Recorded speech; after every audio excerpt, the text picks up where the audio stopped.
Hello everyone and welcome back to our channel. In today's tutorial, I'll show you how to save messages in Google Drive. This is a great way for organizing or backing up important emails. Now let's dive in and follow these few steps together, and by the end you'll be able to store your Gmail messages in Google Drive.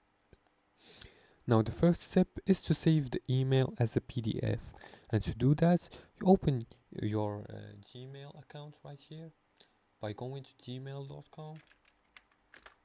After that, enter your account credentials and log in. As you can see, I'm already logged in. Now, select an email. You can select an email right here. Open the email you want to save and click on the three dots menu in the top right corner and select print in the print dialog and choose save as PDF as destination. Now let's do this. Let's click on print right here and let's choose in the destination Microsoft Print to PDF right here. After that we click on print and we name the file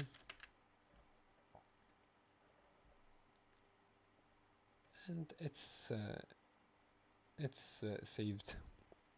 Now the second step is to upload the PDF file to Google Drive, and to do that save the PDF file to your computer, then go to googledrive.com right here.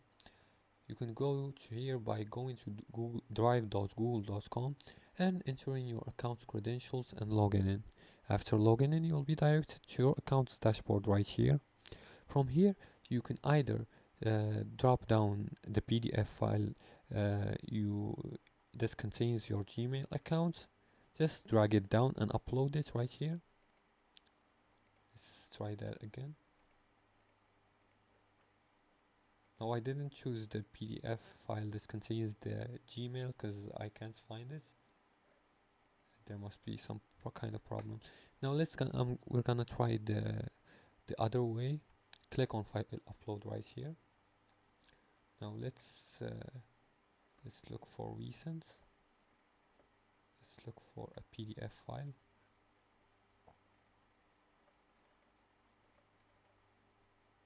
This one right here.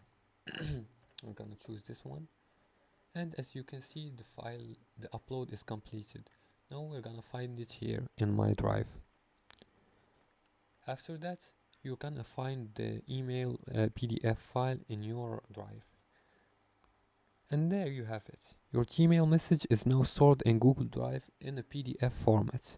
If you liked this video and found it helpful, please like and subscribe, and feel free to leave a comment below the video if you have further more questions about this topic.